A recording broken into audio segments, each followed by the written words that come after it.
And our main event this evening will be the showcase of the heavyweight champion of the world, Minoru Tanaka. And there's a guy in developmental that's been getting under my skin, so make an example of him.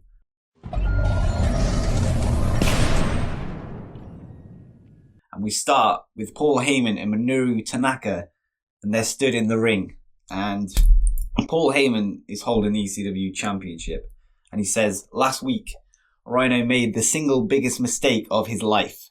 For the past week, I have been training in the ECW Academy, and during that time, I have become a fighter. I do not fear Rhino, but tonight, security will make damn sure that he won't be in this building. And our main event this evening will be the showcase of the heavyweight champion of the world, Minoru Tanaka. And there's a guy in developmental that's been getting under my skin, so make an example of him. And Tanaka stands proudly as Heyman hands him the belt. So the main event is set. There's someone in developmental that's been annoying Paul Heyman whilst he's been training there. And he wants Minoru Tanaka to beat him up tonight, basically. And that got an ATB, so good starting segment. Minoru Tanaka looked good. Paul Heyman performed poorly, but good rating anyway. Let's continue. And a video airs hyping tonight's hardcore semi-main event. And it will be Tommy Dreamer taking on Rob Van Dam, just using one of his loans from New Japan. I think I've got one left now. And Don West says this week, Tommy Dreamer and Bula McGillicuddy announced on ECW.com that they're expecting a baby. And Joey Styles says, yeah, he told me that he's more determined to reach the top of ECW more than ever. So that's a shoot in the game. Bula McGillicuddy is pregnant. She's with Tommy Dreamer. I'm assuming it's his. So I don't know. We might make this into a storyline. She might get involved. She might not. But it's just a motivation behind Tommy Dreamer's character for now. And yeah, I thought it seemed like we may as well do it. And 55 C-. And then we go back to the arena and the lights turn red. And a circle of fire begins to burn on the stage. And the arena fills with smoke as Gangrel enters through the floor. And he walks through the flames holding a glass of blood. And he's entering for a match. And yeah, I think this is his TV debut, maybe. I'd have to check that. But yeah, I think we've had him in dark matches before. The fans didn't like him, but I want him on the show. So we're going to try and change their mind. The same as what we're doing with Abyss. 63C for this though, so it's decent.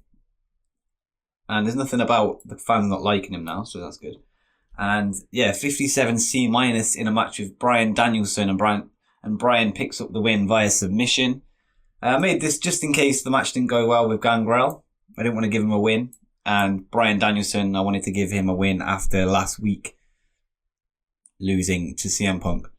So yeah, Danielson with a 55, 37 for Gangrel. Gangrel is improving in performance skills, 57C-. And then CM Punk's music hits and he makes his way to the ring with a microphone. And he says, everyone knows why I'm out here by now. Week after week, I have defended my ECW television title. And tonight I have been told I have a hand-picked opponent. Somebody brought in from the outside. A legend, apparently. It doesn't matter who it is. My name is CM Punk, and I am the best wrestler in the world. So come out and let me prove it. And then an unknown music hits. And then Kurt Hennig walks out on top of the ramp with his signature towel. And Don West says, it's Kurt Hennig. What's he doing here in ECW? And then Joey Styles says, this could be the perfect night for a title change. And Mr. Perfect has made his debut. He's probably not going to stay around, but I just thought it would be a decent challenger for CM Punk's wrestling open challenge thing. So yeah, we'll go with that. Kurt Hennig debuted as Prima Donna. Kurt Hennig debuted as Prima Donna. Kurt Hennig debuted as Prima Donna. Kurt Hennig has debuted his Prima Donna gimmick, and it got a great and 72B-, and don't know what happened there. And then CM Punk defeats Kurt Hennig in 1940 by pinfall with a go to sleep, and CM Punk makes defense number 7 of his ECW World Television title, and he's defended his title in every episode on every show of this season, and that continues. The match was poorly placed. The technical match isn't the right thing, feeding a rowdy crowd apparently. 63 for Punk, 47 for Kurt Hennig, and CM Punk is improving in technical skills. Terrible match, 52D+.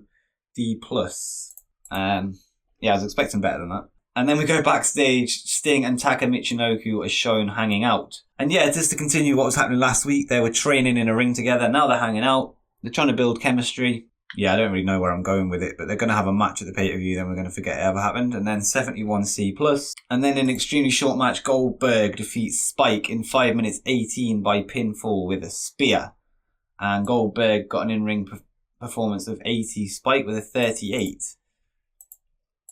Good performance from Goldberg there. Nothing bad going towards him, towards selling and psychology, so that's good. 63C. So yeah, decent match. Basically, we're just trying to get heat on Goldberg here by beating Spike. So obviously someone loved by the fans. We're going with an anti-ECW kind of gimmick with Goldberg at the minute, where we're trying to turn the fans against him. And then we go to the semi-main event that we were talking about earlier. Rob Van Dam defeats Tommy Dreamer in 14 minutes 31 by pinfall with a frog splash. Tommy Dreamer seemed off his game. He got a 57. Rob Van Dam with a 69. 73 B-.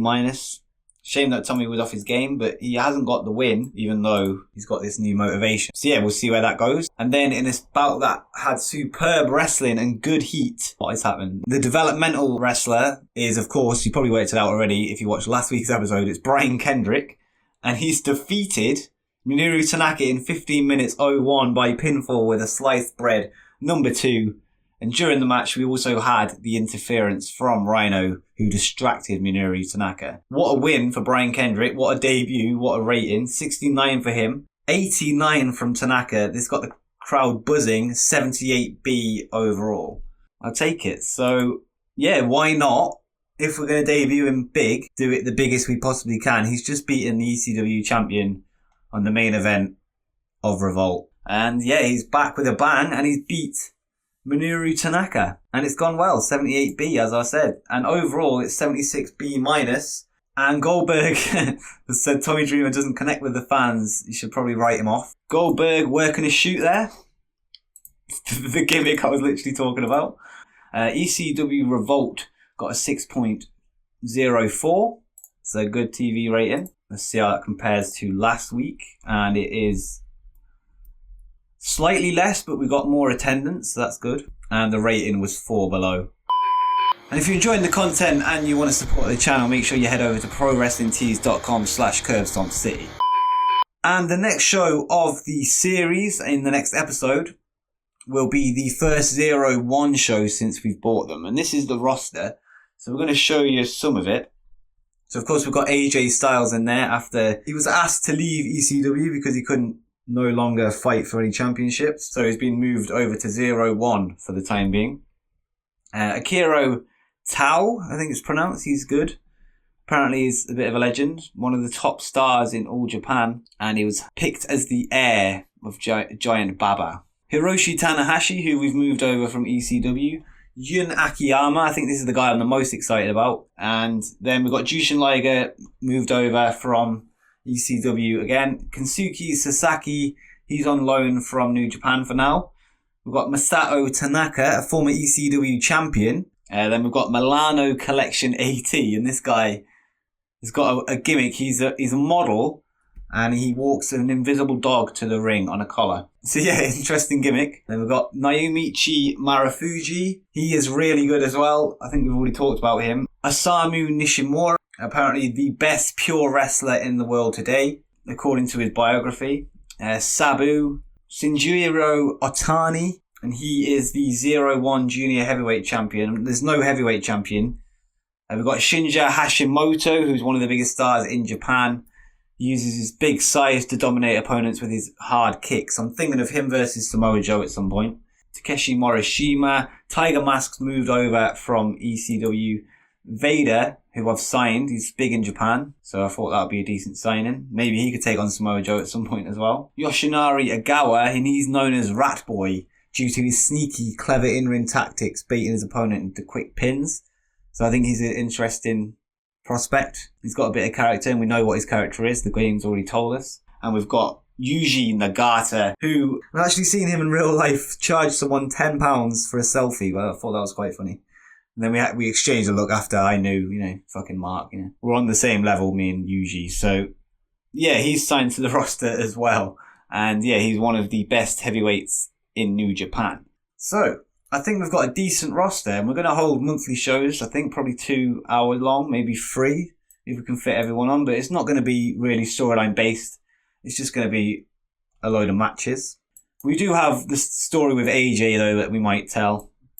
Yeah, but I'm not really sure how much detail I'm going to go into it. But if you're looking forward to it, make sure you hit the like button and subscribe for more TEW 2016 and general wrestling content. And until next time, peace.